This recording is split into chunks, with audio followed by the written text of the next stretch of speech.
Hello students, स्वागत है आप सभी का फैक्ट टेक्स के एक नए वीडियो में। और इस वीडियो में हम बात करेंगे यूपी स्कॉलरशिप यानी कि उत्तर प्रदेश छात्रवृत्ति 2024-25 के रिन्यूअल के प्रोसेस के बारे में पॉलिटेक्निक के बच्चों के लिए। अगर आप पॉलिटेक्निक सेकेंड ईयर के स्टूडेंट्स हैं या फिर पॉलिटेक्निक फाइनल ईयर के स्टूडेंट्स हैं तो आपको अपने स्कॉलरशिप का फॉर्म रिन्यूअल अर्थात नवीनीकरण कैसे करना है पूरा मैं आपको प्रोसेस बताने वाला हूँ। आप घर बैठे मोबाइल फ़ोन से भी अपने फॉर्म का रिन्यूअल कर सकते हैं।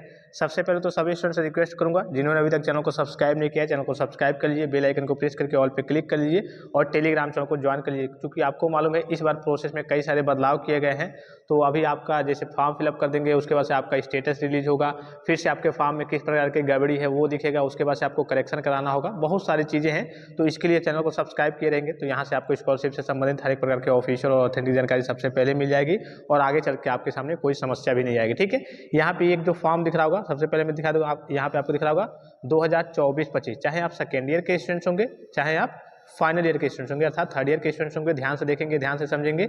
और यहाँ पे दिख रहा होगा गवर्नमेंट पॉलिटेक्निक बछावा रायबरेली के स्टूडेंट्स है, इनका फॉर्म फिलअप हो रहा है। तो मैं सारी चीज़ें आपको लाइव करके दिखाता हूँ। इस पेज को मैं कट कर ले रहा हूँ, शुरू से मैं आपको लाइव तरीके से सारी चीज़ बताता हूँ कि कैसे आपको यहाँ पे लॉगिन करके आना है। अगर आप मोबाइल फोन से रिन्यूअल करना चाहते हैं तो किस तरीके से आप अपने स्तर से फॉर्म को फिलअप कर सकते हैं। ठीक है, तो सबसे पहले आपको गूगल में आना है। गूगल में आएंगे तो आपको यहाँ पे यूपी स्कॉलरशिप सर्च करना होता है। जैसे आप यूपी स्कॉलरशिप सर्च करेंगे सबसे ऊपर आपको यूपी स्कॉलरशिप की ऑफिशियल वेबसाइट देखने को मिल जाएगी। उसके बाद से आपके सामने कुछ इस प्रकार के इंटरफेस ओपन होकर आएगा। यहाँ पे दिख रहा होगा आपको ये 3 डॉट दिख रहा होगा। ठीक है, 3 डॉट पे क्लिक करके और आपको यहाँ से डेस्कटॉप साइड पे कर लेना होता है। देखिए मेरा ऑलरेडी यहाँ पे डेस्कटॉप साइड पे है, तो आप जब भी फॉर्म फिलअप करने आएंगे यहाँ से आपको डेस्कटॉप साइड पे कर लेना होता है। उसके बाद से देखिए कई सारे ऑप्शन यहाँ पे आपको देखने को मिल जाएंगे। अब ये जो आपको स्टूडेंट वाला ऑप्शन दिख रहा है, इस स्टूडेंट वाले ऑप्शन पे आपको क्लिक करना है। उसके बाद से 4 ऑप्शन आपके सामने आएंगे। आप क्या करना है, रिन्यूअल करने आए हैं तो यहाँ पे ये जो ऑप्शन दिख रहा होगा रिन्यूअल का, इस वाले ऑप्शन पे क्लिक करना है। ठीक है, अब यहाँ पे थोड़ा सा समझ लेंगे रिन्यूअल होता क्या है। जैसे मान लीजिए कि आप पॉलिटेक्निक फर्स्ट ईयर में स्कॉलरशिप का फॉर्म फिलअप किए होंगे तो सेकेंड ईयर और फाइनल ईयर में बस उसी फॉर्म में थोड़ा बहुत संशोधन करके आपको सबमिट करना होता है, इसी का नाम रिन्यूअल है। जैसे मान लीजिए कि अगर आपने फर्स्ट ईयर में फॉर्म फिलअप नहीं किया था तो अगर आप सेकेंड ईयर में फिलअप करना चाहते हैं तो आपको फ्रेश ही फॉर्म फिलअप करना होगा, रिन्यूअल तो होगा नहीं। अगर आपने फर्स्ट ईयर में फॉर्म फिलअप किया था तो ही आपको सेकेंड ईयर में और फाइनल ईयर में उसी फॉर्म को उसी रजिस्ट्रेशन नंबर पर ही कह सकते हैं कुछ संशोधन वगैरह करके और कॉलेज में सबमिट करना होता है। तो रिन्यूअल का प्रोसेस सिंपल होता है। अब देखिए ये जो रिन्यूअल वाला ऑप्शन दिख रहा होगा, अगर आप मोबाइल फोन से रिन्यूअल करने जा रहे हैं तो यहाँ पे थोड़ी देर आपको क्लिक किए रहना है। उसके बाद से व्हाइट वाले पोर्शन को छोड़ करके कहीं साइड में आपको क्लिक कर देना है, टैप कर देना है। उसके बाद से 4 आपके ऑप्शन आपके सामने आएंगे। तो जो तीसरा ऑप्शन है post matric other than inter student login, ये पॉलिटेक्निक के बच्चों के लिए। ठीक है, तो तीसरा जो ऑप्शन है इस वाले ऑप्शन पे आपको क्या करना है, क्लिक करना है। चलिए तीसरे ऑप्शन पे हम क्लिक कर लेते हैं। उसके बाद से आपके सामने कुछ इस प्रकार का इंटरफेस ओपन होकर आएगा। यहाँ पे आपका दिखा देगा कि हाँ 2024-25 के लिए है। यहाँ पे ऊपर देखेंगे आप 2024-25 दिखा देगा। तो आपको कुछ नहीं करना है, तो यहाँ पे आपको अपना रजिस्ट्रेशन नंबर फिलअप करना है, यहाँ पे आपको डेट ऑफ बर्थ फिलअप करना है, यहाँ पे पासवर्ड फिलअप करना है। अगर पासवर्ड आपको याद नहीं है तो यहाँ पे देखिए एक ऑप्शन आ जाएगा forgot password for post matric. यहाँ पे क्लिक करके कुछ बेसिक से डिटेल्स मांगे जाएंगे, इस पे क्लिक करके आप पासवर्ड वगैरह को प्राप्त कर सकते हैं।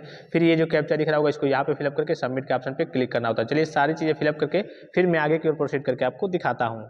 अब देखिए फाइनली सारी चीज़ों को फिलअप किया जा चुका है। यहाँ पे नीचे जो सबमिट का ऑप्शन दिख रहा होगा इस सबमिट वाले ऑप्शन पे आपको क्लिक करना होता है। जैसे इस पे क्लिक करेंगे तो आपका जो फॉर्म होगा वो किस तरीके से ओपन होगा ये थोड़ा समझ लीजिए। यहाँ पे आपका जो फॉर्म होगा केवल ये जो रजिस्ट्रेशन का ऑप्शन है ये आपका टिक दिखाएगा और ये ऑप्शन आपका टिक नहीं होगा, ये आपका ग्रीन नहीं होगा। अब देखिए इस बार रिन्यूअल के प्रोसेस में क्या बदलाव किया गया है और आपको रिन्यूअल कैसे करना है यहाँ से थोड़ा सा ध्यान से समझेंगे। ठीक है, जब भी आप लॉगिन करेंगे जैसे तो आपका ये जो रजिस्ट्रेशन का ऑप्शन है केवल यही ग्रीन होगा, ये आपके ग्रीन नहीं होंगे, ये आपके खाली खाली होंगे। अब देखिए आपको क्या करना है, उसके बाद से यहाँ पे जो ऑप्शन दिख रहा होगा 3 पैरेलल लाइन का, इस वाले ऑप्शन पे आपको क्लिक करना है। अब जैसे इस पे क्लिक करेंगे आपके सामने कुछ इस प्रकार का इंटरफेस ओपन होकर आएगा। तो यहाँ पे आपको करना क्या है ये थोड़ा समझ लीजिए। ये जो पहला ऑप्शन है ये आपका पहले से टिक होगा, दूसरा ऑप्शन आपका टिक नहीं होगा और ओपन नहीं होगा, तीसरा ऑप्शन भी आपका ओपन नहीं होगा, चौथा ऑप्शन आप ओपन करने का ऑप्शन मिलेगा कि हाँ NPCI का सत्यापन कीजिए यानी कि national payment corporation of India का वेरिफिकेशन कीजिए, ये एक ऑप्शन आपका ओपन होगा। और उसके बाद से ये भी ऑप्शन आपके ओपन नहीं होंगे और जैसे ही आप यहाँ पे NPCI का वेरिफिकेशन करेंगे आपका फॉर्म क्या हो जाएगा, ऑटोमेटिकली लॉक हो जाएगा। अब लॉक हो जाएगा तो बच्चे सोचेंगे मेन तो ऑप्शन आपका ये होता है नवीनीकरण आवेदन पत्र को संशोधित करें, क्योंकि इसमें आपका फॉर्म फिलअप होता है। इस बार आपके एडमिशन की डेट क्या है, गत वर्ष का आपका प्राप्तांक और पूर्णांक क्या है, ये सारी चीज़ें आपकी इसी में फिलअप होती हैं। लेकिन इस बार विभाग की ओर से नया रूल लाया गया है, नया नियम लाया गया है। अभी मैं आपको ऑफिशियल नोटिफिकेशन दिखा दूंगा कि जितनी भी आपकी डिटेल्स हैं, गत वर्ष के प्राप्तांक, पूर्णांक, सारी चीज़ें, आपके एडमिशन की डेट, आपका इनरोलमेंट नंबर, ये सारी चीज़ें आपकी कॉलेज के द्वारा फिलअप की जाएंगी। इसके अलावा जो आपका अटेंडेंस का परसेंटेज है, आपको मालूम है जो 75% का अटेंडेंस का रूल है, सभी स्टूडेंट्स को लगभग मालूम होगा, वो भी आपके कॉलेज के द्वारा ही फिलअप होंगी। तो जैसे ही आप यहाँ पे देखिए, आपको कुछ नहीं करना है, ये तो आपका पहले से टिक रहेगा, ये दोनों आपके टिक नहीं रहेंगे लेकिन ओपन नहीं होंगे, ये पहले से आपका वेरीफाइड है। बस आपको इस एनपीसीआई वाले ऑप्शन पे आपको क्लिक करना है, चेक एनपीसीआई स्टेटस का ऑप्शन दिखेगा, उस पर आपको क्लिक करना है। अगर आपका एनपीसीआई से मैप होगा बैंक अकाउंट, ये बैंक अकाउंट से रिलेटेड है, अगर आपका बैंक अकाउंट एनपीसीआई से मैप होगा, ई-केवाईसी वगैरह होगा, तो यहाँ पे चेक एनपीसीआई स्टेटस पे क्लिक करते ही आपका यहाँ पे वेरीफाइड हो जाएगा और उसके बाद से रिडायरेक्ट होकर के बैक आएगा। उसके बाद से ये पूरे ऑप्शन आपके क्या हो जाएंगे, ग्रीन हो जाएंगे। और जैसे ग्रीन होंगे तो आपको एक ऑप्शन नीचे देखने को मिल जाएगा, जांच हेतु आवेदन प्रिंट करें। तो जांच हेतु आवेदन प्रिंट क्या करेंगे, जब आपको कल की कुछ संशोधन करने का मौका ही नहीं मिला है, ये जो ऑप्शन दिख रहा होगा आपको, ये 3 दिन बाद पहले हार्ड कॉपी आपके निकलते थे, तो इस बार 3 दिन से मतलब ही नहीं है, क्योंकि आपको फॉर्म फिलअप करने का मौका ही नहीं मिल रहा है, तो 3 दिन लगेगा ही नहीं, तुरंत आपकी हार्ड कॉपी निकल जाएगी, यानी कि आपका जो फाइनल प्रिंट है वो निकल जाएगा, संस्था हेतु आवेदन प्रिंट करे का जो ऑप्शन है वो निकल जाएगा। ठीक है, तो कहने का सीधा मतलब है, इस बार आपको अपने स्तर से कुछ नहीं भरना है, डायरेक्टली आप एनपीसीआई करेंगे, आपका फॉर्म क्या होगा, लॉक हो जाएगा और सारी डिटेल्स आपके कॉलेज के द्वारा फिलअप होंगे। अभी मैं आपको नोटिस दिखाऊंगा, सबसे पहले फाइनल प्रिंट देख लीजिए, संस्था हेतु आवेदन प्रिंट करें, इस वाले ऑप्शन पे आपको क्लिक करना है। ये जो है आपका फाइनल प्रिंट। बहुत सारे बच्चे करेंगे सर फोटो नहीं आ रहा है मेरे में, तो फोटो नहीं आ रहा है तो आपको घबराने की जरूरत नहीं है, कोई दिक्कत नहीं है, कॉलेज में सबमिट हो जाएगा, कोई दिक्कत की बात नहीं है। यहाँ आप देखिए इनका फोटो भी आ रहा है, सारी चीज़ आपको दिख रही होंगी। और सबसे इंपॉर्टेंट चीज़ यहाँ देखिए छाप तारीख दिख रहा होगा आपको, और ये जो दिख रहा होगा शिक्षण संस्था में जमा करने हेतु, यानी कि ये जो है आपका फाइनल प्रिंट है और ये आपका कॉलेज में सबमिट होता है, 3 पेज का रहता है। और यहाँ पे छाप तारीख 17 अक्टूबर 2024 का आपको डेट दिख रहा होगा और 17 2024-25 का दिख रहा होगा। ठीक है, यहाँ पे इनके डिटेल्स वगैरह कुछ ब्लर दिख रहे होंगे सिक्योरिटी रीजन के लिए। तो ये आपका इस प्रकार से फाइनल प्रिंट होता है। ठीक है, इसी प्रकार से अब चलिए मैं आपको ऑफिशियल नोटिफिकेशन दिखा देता हूँ, जहाँ पे मेंशन है कि हाँ आपको फॉर्म फिलअप नहीं करना है, कॉलेज के द्वारा फिलअप होगा। चलिए ऑफिशियल नोटिफिकेशन एक बार देख लीजिए। आगे चल के आपको नोटिस की जरूरत भी पड़ सकती है, हो सकता है कि आपसे कॉलेज वाले मांगे कि हाँ आपने फॉर्म गलत फिल कर दिया है, आप नोटिस दिखाइए कहाँ पर मेंशन है। तो आपको फैक्ट टेक्स चैनल पर चले आना है, यहाँ पे क्लिक करना है और फाइल वाले सेक्शन में नीचे को आना है, फाइल वाले सेक्शन में आना है।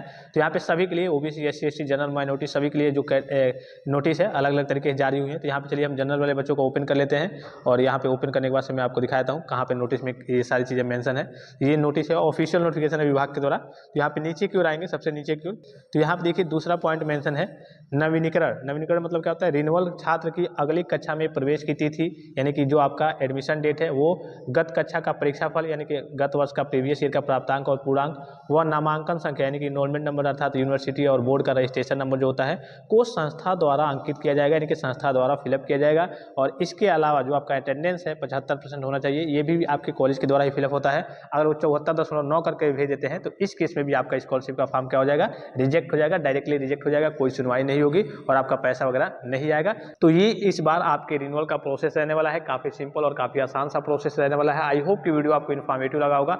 अगर अभी तक आपने चैनल को सब्सक्राइब नहीं किया है तो चैनल को सब्सक्राइब करके बेल आइकन को प्रेस करके ऑल पे क्लिक करेंगे आगे की अपडेट्स के लिए, कि आपका करेक्शन कैसे होगा, आपको स्टेटस वगैरह कैसे देखना है, सारी अपडेट्स आपको यहाँ से मिल जाएगी। और कोई डाउट्स हो, किसी प्रकार का संदेह हो तो आप कमेंट बॉक्स में कमेंट कीजिए। फिलहाल इस वीडियो में इतना ही, इजाजत दीजिए, धन्यवाद, थैंक्स फॉर वॉचिंग, मिलते हैं नेक्स्ट वीडियो में।